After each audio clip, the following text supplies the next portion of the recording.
Yeah, because if I want to buy, let's say, Nutriment Direct or Natural Instinct Direct or whoever Direct, then you have to order a reasonable amount because you've got like the cost of boxing it and polystyrene or putting that fluffy stuff in. Whatever you're doing, it costs money. Whereas I can go down to my local pet yeah, store a couple of times a week, yeah. and pick up what I need for the next few days. It really lends itself to retail. Yeah, Yes, you do. Back in the early days and still today, you do have people with multiple dogs that have dedicated freezers. But for most people, it's mixing up the space between the fish fingers and the dog food and making sure that you've got enough for the kids as well as the dogs. And so it lends itself really nicely to pet.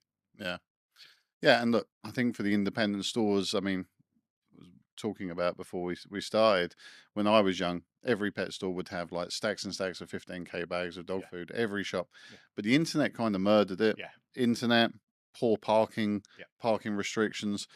Um, Pet stores now, they're not selling pallet loads of no, 15K bags of dog food anymore. And so they've all had to evolve into yeah.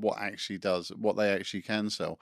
And so, yeah, raw is naturally lends itself to that. Yeah, I think raw and treats are the Yeah, two things that really, really work well for the independent pet retailer. And probably there's no coincidence that both those have grown. I think the treat sector now, and the UK dog treat alone, is about 750 million, and that's very often in pet stores rather than grocery stores. mm, There's a lot in grocery, but pet stores have really, really embraced treats.